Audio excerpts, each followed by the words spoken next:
Welcome to the Attractions Group podcast. This is episode 96. I'm Ryan Sir, along with Don Helbig. Don, how you doing today? Doing great. Closing in on that 100 episode mark. I know. We still got to figure out what we're going to do for that. So you got to go to Hollywood Nights. How was that? It was a fantastic event. Just had a lot of fun. Saw a lot of familiar faces there. Among the enthusiasts, great opportunity to get in, rides on some of my favorite wooden roller coasters with the Raven, Legend, of course, the Voyage. You had Good Gravy again. I was able to do that. We'd done it a few weeks ago, but to ride that again, went through the dark ride that they have there, and had fun with that. Just a really good time. Yeah. So of all the wooden coasters there, which one's your favorite? Well, I mean, it's the Voyage, and let me talk about that for a minute. With the track work that was done over the winter months, some of it by the Holiday World construction team, maintenance staff, but also Gravity Group. The work they have done, I mean, it is phenomenal, running better than it ever has. I've ridden it every year, except for the COVID year, since it opened, and never had better rides on it. And then it's a whole new level when you do that at night and they drop the trims. I mean, just relentless. The only thing I could think of when I came into the station for the first time after the night ride with the trims dropped, the two words that came to mind was "holy cow." Those are the two words.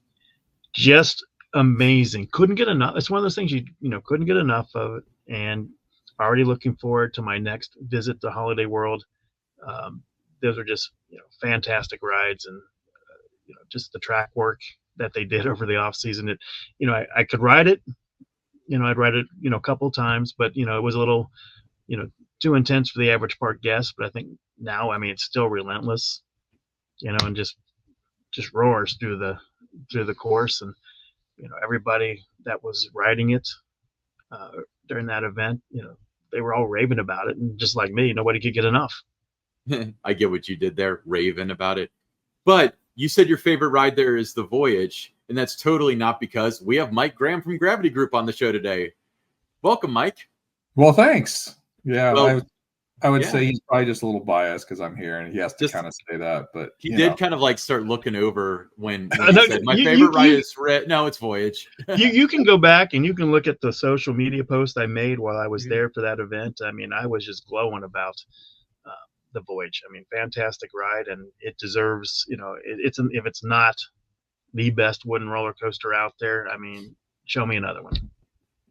Yeah, so we got a lot to cover with Mike from the Gravity Group. But before we do that, just a reminder, you can follow us on all your favorite podcast apps, Apple, Google, Spotify. You know the drill. The best experience is on YouTube. So try to check out the YouTube video, hit that subscribe button. I guess you're supposed to hit like a bell notification and leave a comment.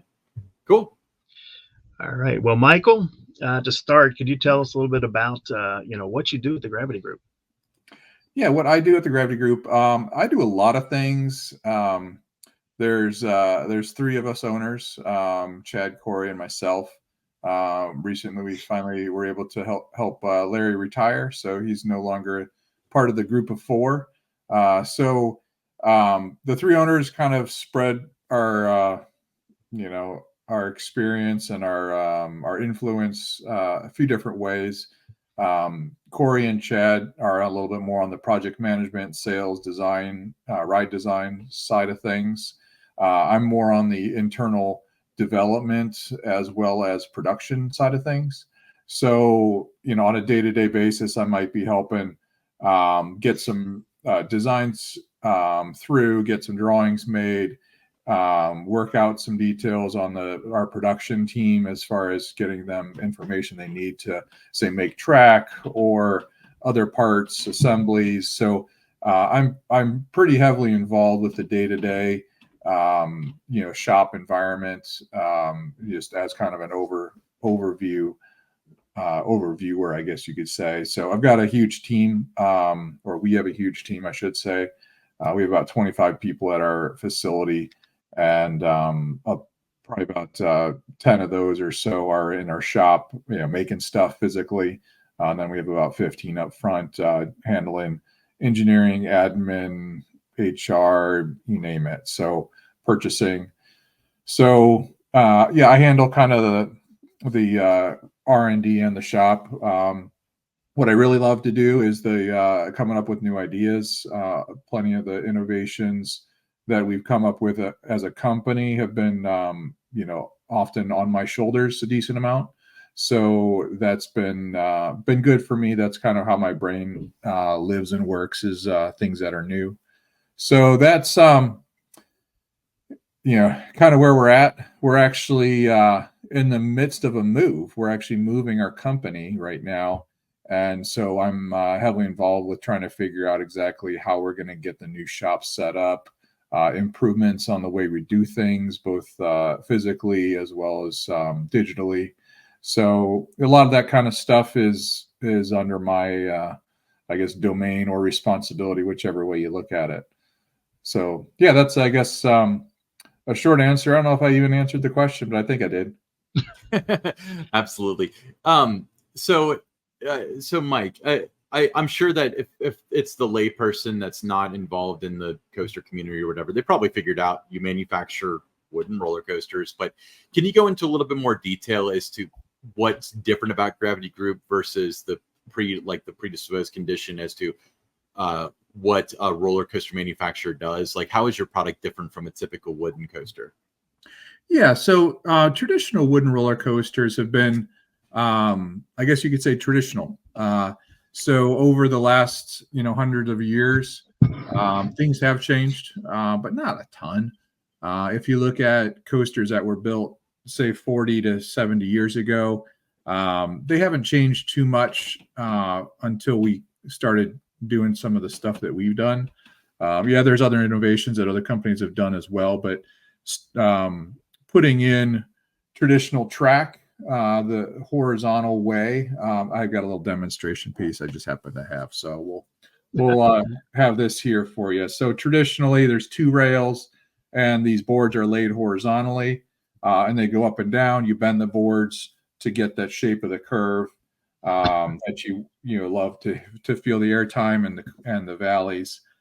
So that's been something that's been done for really since the beginning of the wood coaster. Is you can bend your boards this way, so that's how you make your shapes.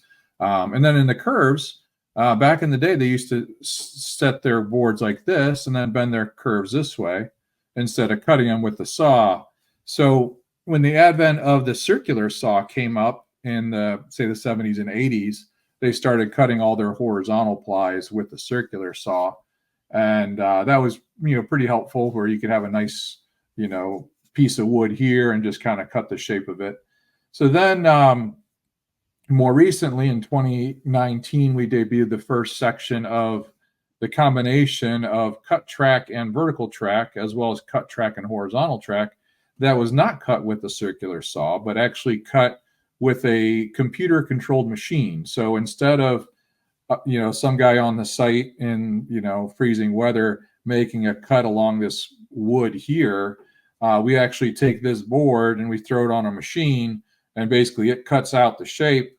We take that shape, send that to the field, put it together like a big Lego set, and then you have a really nice track. And so we have that for both the horizontal options for anything that's twisting and curving, and then anything that's straight, we have the advantage of actually having track like this. Now, what's the advantage of this? And that's strength, but we'll get that in a second. But what we can do then is we can cut the vertical shape. Instead of bending that vertical shape to a pretty good shape, we can actually cut that to a perfect shape.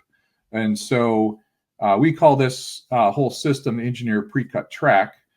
Some of you guys have heard of that, but there's a little bit of a demonstration that shows you. So if I take this, I'm going to see if this demonstration will work with my camera angle here. I'm going to have to adjust my camera a little bit here. But this gives you an idea. I'm going to try to apply the same amount of force. I'm going to tilt my camera down here a little bit. Yeah, that won't be too bad. So I can push down like with one finger of strength, and you should be able to see that bend a little bit. Yeah. And so now if I rotate that same piece of wood, same everything, I'm just going to rotate it. And now I'm going to push down with that same amount of force. Maybe I'll double it. Maybe I'll put 2 hands on it. It just doesn't budge. And so what that shows is it's actually just a basic physics material properties science experiment. And what that does is it says that taking the track from this to this is actually 20 times stronger. So what you have is a track that's way stronger. And what that allows us to do is have a lot longer life of a wood coaster track. That's been the key for wood coasters, and for the 100 years they've been around, is that they have to be maintained. You have to be replacing the wood. A lot of that repair is because the wood wears out. And so based off this track and technology, we feel like that's completely a different ball game now. We have a precise track. We have a really strong track. And also, I forgot to mention, when we are doing horizontal stuff in the complex shapes, just as you can see that these, if you look really close, you can kind of see that the pieces act differently. Like each layer kind of moves a little bit relative to the other layer. And we have a special adhesive that ties those together. So it's kind of like taking a deck of cards and gluing the stack of cards together. And that can actually make this track just by itself 8 times stronger. So we have that advantage too. So the combination of our horizontal and vertical pre-cut track is very different than anybody else has done. And we've done it, we're still using the same boards, the same pressure treated boards. They treat well the way they are. And then we just simply use them and pre-cut them as opposed to post-cut them after install. So we can keep the integrity of the board, but even more so, we can keep the economy the same. Essentially, we're using about the same board amount in our track, so that the cost is not significantly greater at a different price point than the traditional track. And that's where that's been really key, where there's been other materials and other designs that have really been at a different price point that's not affordable to most parks that are trying to maintain their ride. So the track is a significantly different thing. Before the track came along, we came out with our own train. So what we had issues with is the train itself was causing a lot of damage on the track. So as the train goes around the track, it hits the top layers, which are actually not really showed here, of the track. There's a steel plate there right next to the wheel. But that force is usually the first thing that starts to wear out on a wood coaster track, followed by the vertical force from the top wheels. And so we said that that's not really going to help us out from a maintenance point of view. So I'm kind of going reverse history here. So this was before engineered pre-cut track. But we said we got to do something about this. The traditional trains are just beating up the track so much that it's really hard for us to sell a ride, much less have the parks maintain a ride. And so we felt that it was very important for us to do something about it. So that's how we came up with the Timberliner. So we came up with the Timberliner car. We started developing in 2008 or so on that to reduce the force on the track, but also to make the new wood coaster train compatible with all the latest design specs all over the world. So we work with the US, European, Chinese, and Australian design standards. And so what's the current standard requires things that are technologically advanced, and so you really need to have this new fresh blank sheet of paper to work with. And so that enabled us to make our restraint fully compliant with the latest codes. We also want to make the car as ergonomic as possible. So the shapes of all the cushions are certainly something where it's not a standard box that you have to squeeze into. So we tried to accommodate all sizes of people in our car, and also have something that enables us to have passengers as low as 40 inches on some rides. So Sesame Place was the first to incorporate our technology that we have special for 40-inch kids. and that's getting down into even the 3-inch range, particularly the 4-year-olds, I should say. But even some 3-year-olds are old enough and tall enough to ride our rides. Kentucky Flyer and Quasi are the other two that have that height requirement. That's really helped out the parks because they're always looking for that in between style ride where they want something more than just the kiddie coaster, but they're not big enough for ride like the racer yet. So we kind of were able to expand what the wood coaster can do. And also we were able to do something with the trains that the traditional trains were fighting us as far as the geometry that we could create the track. So once we had our new train, we can make really, really tight curves. We can make really tight twists.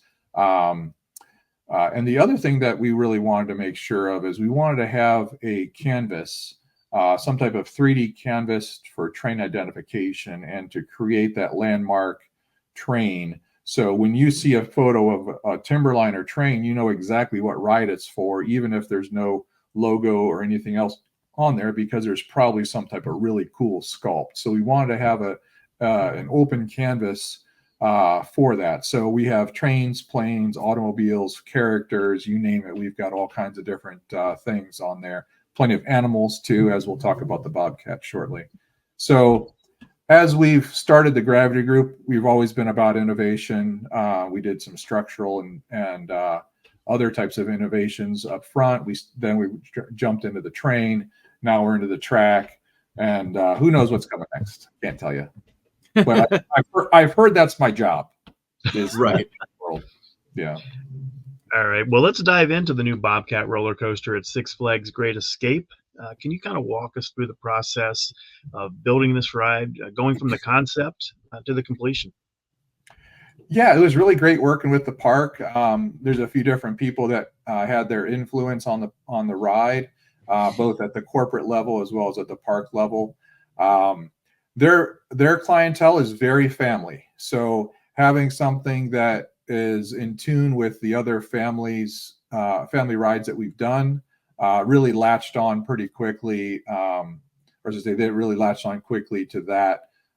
They really liked a certain number of our rides, and so we went through maybe 5 or 6 different iterations on which site and how to incorporate what was going to be available. They knew going into it that the Alpine bobsled was going to go bye-bye, and so we had that site to work with. They were a little unsure whether we wanted to expand out of that or use all of it. So we had a few different iterations, a few different rides. And so as we went through, we kind of kept honing in on exactly what, they're looking for, what we can do, how we can do it. We knew that we wanted to run 2 trains, so we needed a storage. Well, we're doing storage anyway, even for 1 train, but how we do that physically. It seemed convenient that we could potentially reuse the loading station of Alpine bobsled. And so, after a few different ideas, we ended up being able to use that. We ironically went through that station the opposite direction of the Alpine bobsled. It used to essentially go out one way and then go up the lift. We're actually coming in that way on the brake run. So that was something that, from a budgetary point of view, that was really big for them. It's expensive, taking a station from the ground up. And so in this case, they were able to, add some homey touches to it. They, created a kind of a lodge environment there in the station. So like the Bobcat's on the prowl outside and you're safe in the lodge for now. So it was very effective and also very inexpensive for them to, kind of create those touches with some existing architecture. Very cool. Now, the feedback has been that it's had it's a very exciting ride with quick turns, spunky drops, and heart-pumping excitement. What are some of the design elements that created these kind of sensations on the ride? I think the core of our rides is airtime, and so it's like a chocolate chip cookie. You got to have the chocolate chips in there. However, the chocolate chip cookie would be kind of lousy if the dough didn't taste good and the whole package wasn't, tasting right and feeling right in your mouth. So you kind of have that variety. So in this case, we go up the first drop, or for first lift, we go down the first drop. That's probably my favorite part of the ride, just the first drop and that first hill. That second hill of airtime, it goes right over the brake run and then underneath a head chopper, and it's just bliss. The whole train, it makes a different sound when it's completely floating, and then all of a sudden you're coming down, you see this big track in front of you, you duck under it. It's a really dramatic spot. So there's a visual aspect of it, there's the physical airtime, and then right after that you dart to the left, and then you go up this twisting double up.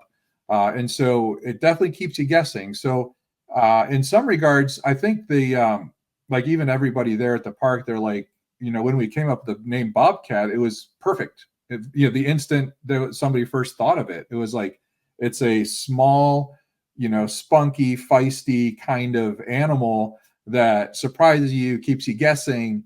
And so in this case, it's kind of on a pounce. It's going out, it stays low to the ground. So when it stays low to the ground, it keeps the speed up, but there's still airtime. So there's still kind of the bounding, hopping sensation. So near the end, there's some twists and turns, a double down, it goes into the final curve, and then nice airtime hill right into the brake run. So it kind of lands, I guess you could say, from its pounce. And you can kind of see that same pounce gesture on the front of the car. As it's kind of on the prowl on the front car, you can see that sculpt. So it all kind of ties together really well in the character of the Bobcat. So we really like how that all turned out, and it kind of tells a story without having to try to narrate a story. So talk about how the Gravity Group collaborated with Six Flags Great Escape to ensure the Bobcat was going to meet what the park was looking for. Yeah, absolutely. So a little bit what I touched on, but a little bit more so. They definitely kept iterating, said, we've got these other rides. Some are more on the thrill level, some are more on the family level. We got to keep this really good for the entire family. And what we found is with our family rides, usually it's the little kids that like the more sensations than the adults. Kids, you just toss them up in the air, they love it. You don't really do that with adults. And so we kind of feel like the family coasters maybe tainted a little bit in excitement. So we want to make sure we kept that really good excitement in there. And the park was very key about that too. They're like, we don't want this kind of boring ride. We really want to have some really good airtime. And representatives from Six Flags have been on our other rides, and they're like, yes, definitely make them like Wooden Warrior airtime, or Roarsaurus, or some of Oscar's Wacky Taxi. Is like, we want that excitement, that exhilaration that you feel from those smaller rides, and that spark of airtime, but not too extreme that it kind of scares people. So and then they just kind of kept pushing back a bit on our designs to try to get exactly what they were looking for. Keeping the ride to exactly where it was. We had to tug and pull it quite a bit over the process, but it all ended up nestling really quite well in the site itself. So that was part of it. And then there's also the technical things where they're like, okay, right in the middle of the turnaround, there's a building. And so they're like, this is the maintenance building for the go-kart track. We have to keep this. Like, this is a must. We have to have access under the coaster over to the go-karts. We also need to have access for lift equipment to come in over here, and then lift equipment coming here to the motor house. So there's a lot of those kind of constraints too that we learned about. The other thing that I recall as I'm looking at this aerial photo is the entrance and exit ramps. The original ride, I believe, is flipped. They had the entrance ramp on the inside or the outside of the ride. I don't remember now. At one time it was flipped. It might be back to the original. I'm drawing a blank. But the exit ramp and the whole entrance, the original experience, if you look at the top right of that photo, there's a big kind of round green tree right next to the go-kart track. That was the old entrance to the Alpine bobsled. And it was very non-intuitive. And so the station is right down in the center middle. And you kind of walk up to the station. You're like, hey, where do I get in this ride? I can see that the ride is, loading here. And the lift is going up to the left in this case. And so they're like, yeah, you have to go all the way around to this other part of the ride, past this other building, and that's where the entrance is. So that was another thing that the park was like, okay, yeah, this is the time to remedy that. And then they came up with the idea of like, hey, how about we queue underneath the lift structure? And so that was a design challenge that they threw at us that we accepted. And it's actually really cool. It feels like you're kind of going through this enclosed space, as a forest, as a cat, as a however you want to say it. But it was certainly something that the park had in mind to kind of help create that anticipation. And certainly we're like, yeah, we can see what we can do to make that happen. So all the queue is right inside the lift in the first drop area. So it really is a nice way to engage the waiting guests to, view the ride and, kind of start whetting their appetite. So Mike, you mentioned that, this is a direct tie-in to what I had written down, but you said Six Flags was looking for something that was family friendly, but they mentioned, well, we don't want a weak coaster. We want to have like really good elements and stuff. So Bobcat ended up with a 55 foot height, speed of 40 miles an hour, track length of 1,412 feet. So that's kind of modest statistics there. Mm-hmm. Obviously, statistics don't tell the whole story. And you ended up with a pretty thrilling coaster. So what did you have in mind from a design standpoint where you were able to minimize, like it's not a 200 footer, but it's also fun and thrilling and not boring, but not too exciting. Like, how do you make that balance? It really comes down to the accelerations. The one thing you don't have with a 55-foot tall coaster is a huge speed. So there's pros and cons to that. If you think about how much time it takes, I'm going to take Magnum XL200 or Diamondback for that example, or for the example. So something in the 250, 260, however you want to call the height of Diamondback. It takes a certain number of seconds to get from one hill to the next hill.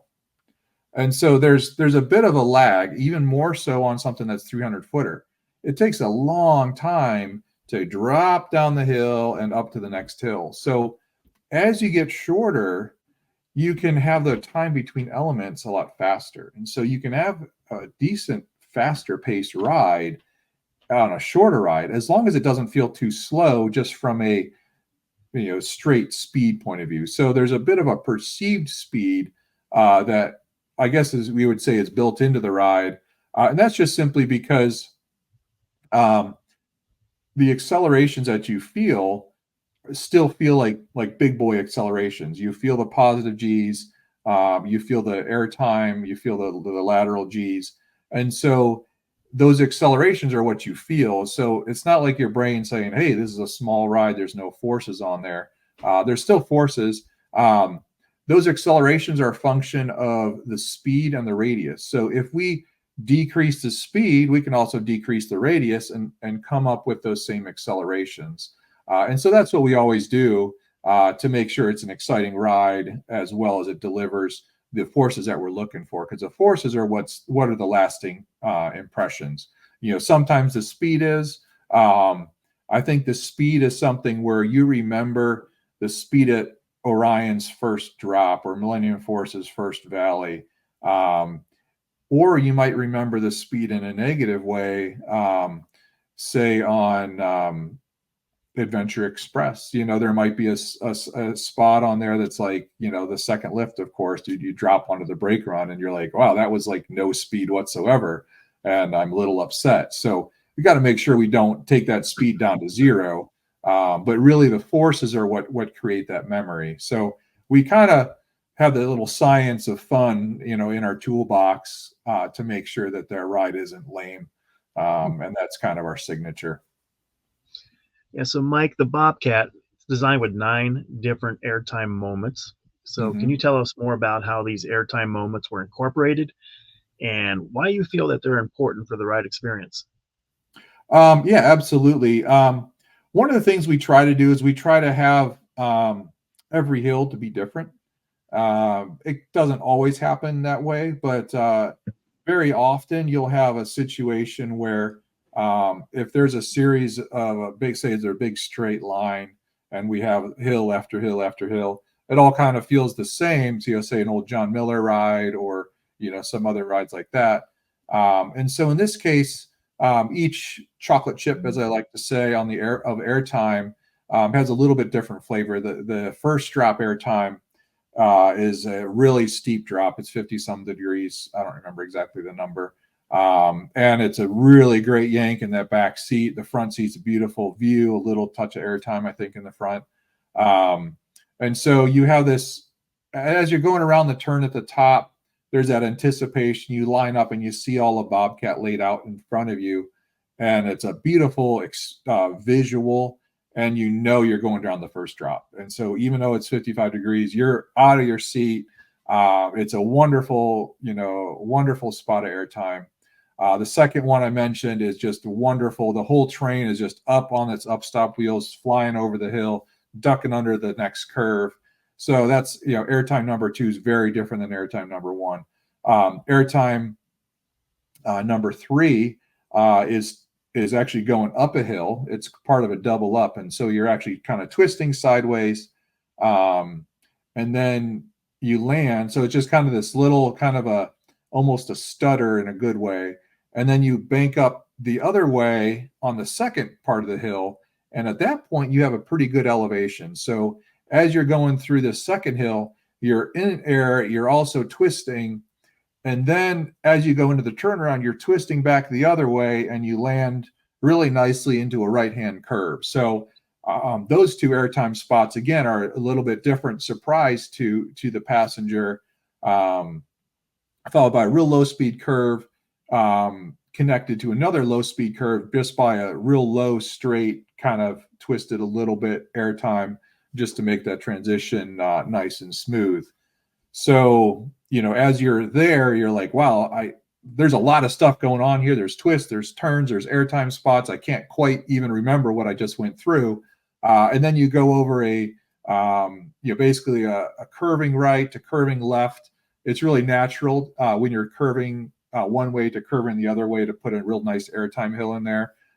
Think about the Voyage. There's 2 great experiences there, right over the lift hill on the return run, and then right over the brake run as you come past the station. So those are both real natural airtime spots. So in this case, we have an airtime spot there, and that actually also has a head chopper underneath the twisting double up, if you're all kind of keeping track of all this. So there's a lot of stuff visually still going on too, in addition to the airtime.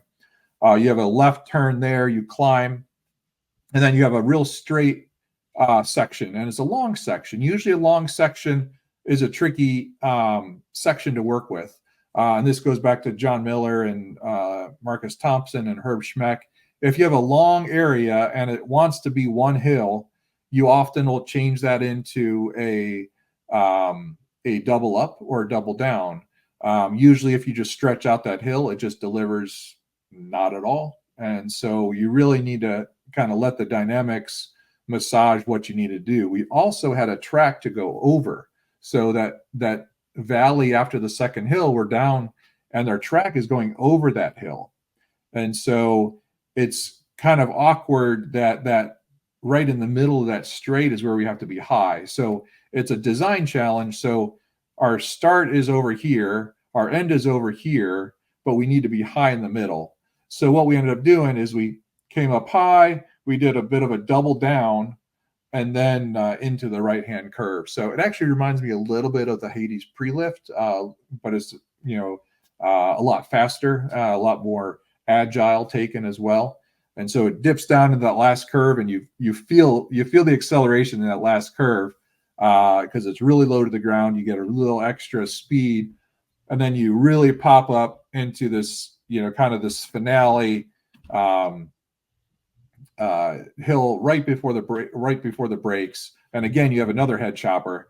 And so, and that's a nice straight airtime hill, and particularly the front seat, you just get a really great launch out of your seat. So, sometimes, designers like to just make sure you have lots of twists and turns and stuff like that. However, we like to toss that in with the airtime because we can. And so having all those mixes of flavors is really what I feel like our rides do well. And that's what, people rave about them for. So those are the 9 special spots of airtime on Bobcat from the designer seat. And I was privileged to be one of the designers of the ride centerline on this ride.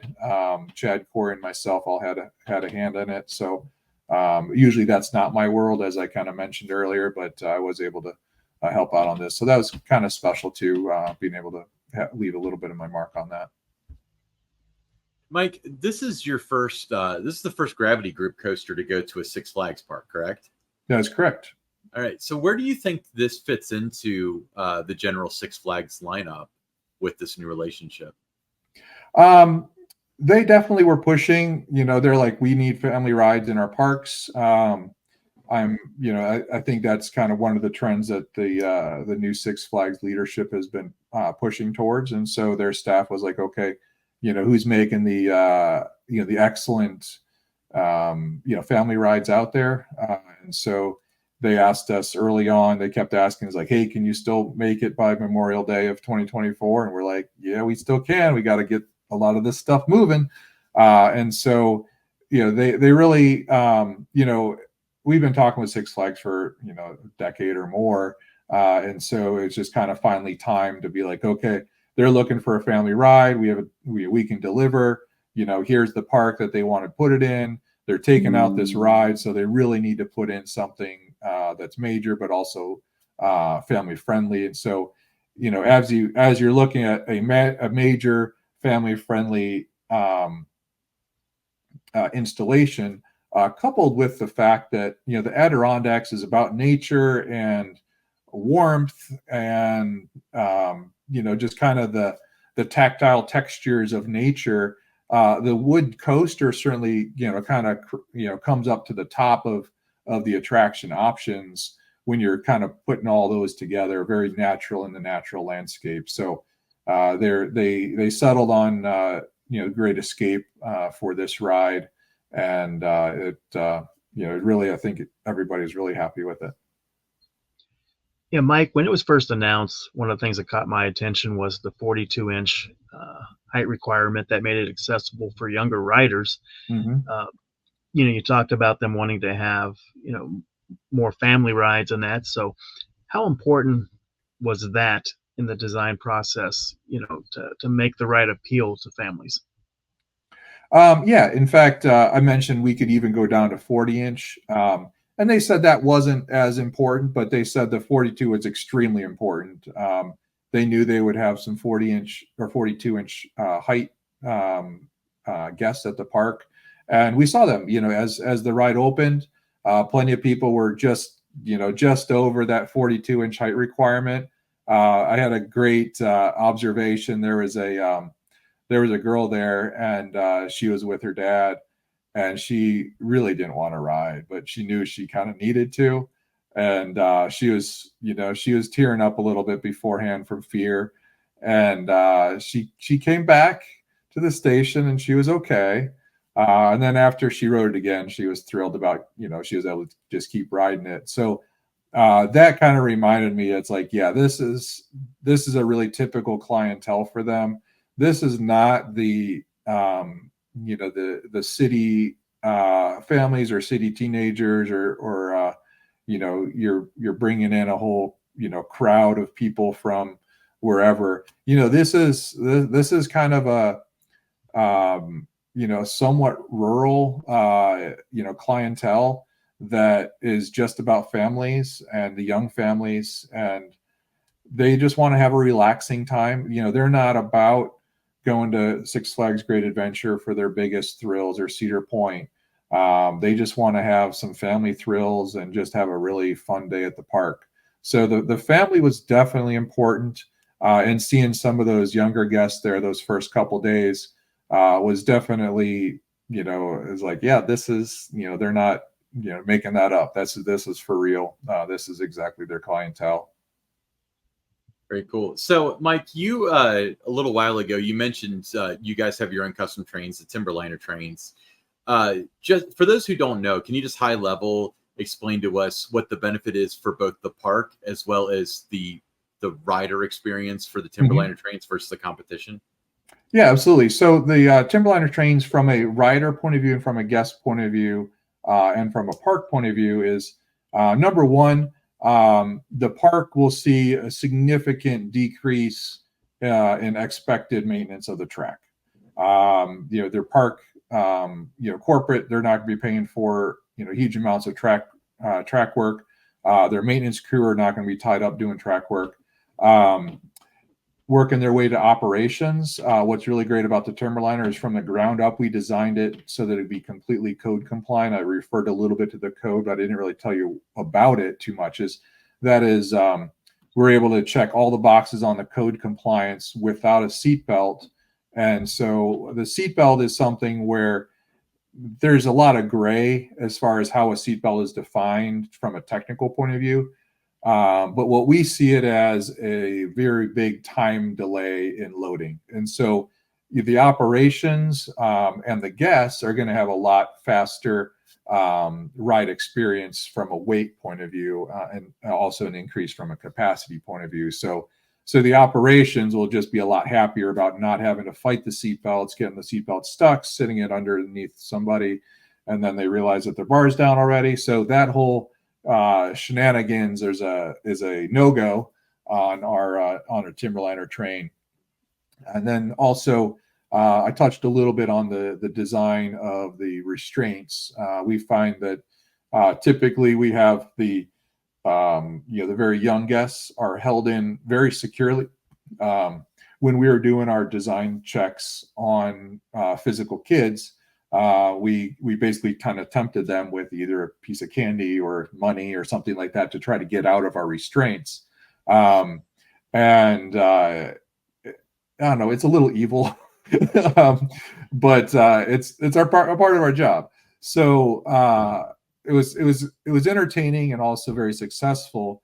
But what we learned throughout the process is the dynamics of the ride are really quite mild compared to if there's a kid going up the lift hill and they freak out, they're going to do anything they can to get out of that car. Yeah. And so that is a much greater constraint challenge or restraint challenge than it is just the dynamics of the ride. So we have to design the train to resist that. So as long as the bar is down touching their lap, we need to make sure that they can't get out. And so after a bunch of different, design changes over the years, or I should say at the beginning, and then also for the 40-inch height requirement I mentioned earlier, we really came up with a solution with the shape of the bars. So our bar itself is actually not a true arc. It's kind of like this, I guess you could say. So I can't picture what I'm trying to say. So basically, when it's down on a smaller child, it's kind of like the kid sitting right here in a tighter arc, and then as it opens up, it opens up, allowing for a larger guest. And so there's kind of a compound shape that is, from a technical point of view, kind of cool, but really what more it comes down to is it holds in the small kids very well, as well as the larger guests very well. So we've had some really large people in here. There's certain size body types that are kind of the kryptonite for anybody's restraints. But we tried our best to accommodate as many people as possible. So again, that goes back to the guest experience of there's plenty of people that will ride this that may or may not be able to ride other rides safely and comfortably. Yeah, Mike, a question about the Timberliner trains too. There are some parks that they do the off-season work on the trains in-house. Mm-hmm. Others will send back to the ride manufacturer or the train manufacturer to do that. So what have you found with the Timberliners? Is it something that the parks take care of, or do they send them back to you guys and you take care of it? Yeah, so far the parks have always taken care of them. There are some parks that send them out to a third party, contractor to do that. And we've talked with a couple different clients and future clients about doing the service at our facility. So we're not opposed to that. That's just not something that we have done yet. So it is something we're, kind of preparing in the background that we feel that that'll probably come down the pike at some point. But yeah, for the most part, the parks are happy to maintain them themselves. Yeah. So, Mike, is there anything about the Bobcat that people don't know, like a fun fact you want to share or anything like that? Oh, that's a good question. Let's see, a couple of things I probably shouldn't share. Oh, we're all friends here. You can do it. Yeah, I came up with a couple nicknames for different things that are probably not going to stick, but I like them. And that is in the storage bay where the Bobcat sits overnight. I'd like to naturally call that the Bobcat Den. And then the queue gates that we did on the ride were actually a brand new design as well, and they look like cages. So it kind of looks like a Bobcat cage. And so it kind of then the whole station just kind of has a Bobcat lair, I guess, maybe point of view. I do want to point out though is what the ride entrance looks like. You might have seen some pictures of that, and it has a big Bobcat and a big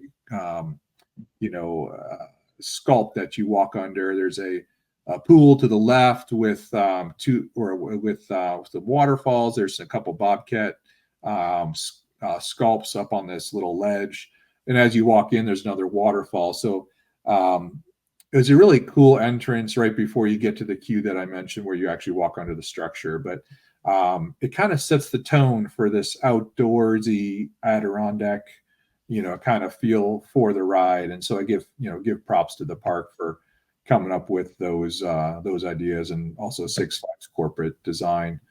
They came up with some of those details as well. Very cool. Trying to think All right. Oh, I know. Here's some fun stuff is if you look closely around, there are some remains of the Alpine bobsled, particularly in the turnaround close to, there's a big, the water park is right next to it. So there's some structure there left, some footings and the structure that ties the footings together back in that corner. So that's kind of a fun fact. There's also a couple other footings that are kind of hidden away that are kind of a leftover part of the bobsled. Also, one of the other things that they thought was really cool about the name Bobcat is it does incorporate a little bit of the bobsled in the Bobcat name. So there was even a tub, just like a utility tub in the station. It said Alpine bobsled, and they crossed out sled and wrote cat. So it's an Alpine Bobcat. So it was also just a little bit of the homage, to the old ride that they knew they needed to, get rid of at some point. Mike, we've really enjoyed this conversation and want to thank you for joining us on episode number 96 of the Attractors Group podcast.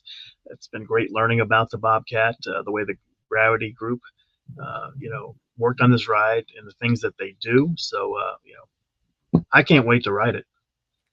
Yeah, it's a ton of fun. I've ridden it plenty of times. Front seat's great, back seat's great, the middles are great. I did have the opportunity, I believe it was Memorial Day. It was in the rain. I got some rain rides. And I was like, man, I don't really feel like getting wet and, blah, blah, blah. I was like, but I probably should. They were amazing. Like, oh man, they were so good. So I definitely encourage you to get some rain rides. My first ride was a night ride. So I've had kind of the gamut of the enthusiast, genre of extra credit rides, I guess you could say. So yeah, definitely get up there as soon as you can and enjoy Bobcat. It's a high capacity, medium but special thrill family coaster for everybody. So it's Cool. Well, Mike, again, thank you so much for being on the show. for being I guess it's what, you're a 2-time guest now at this point. So Yeah. greatly appreciated. But everyone make it out to Great Escape to check out the Bobcat, the latest masterpiece by the Gravity Group. But stick around. We got the Pick Six coming up next.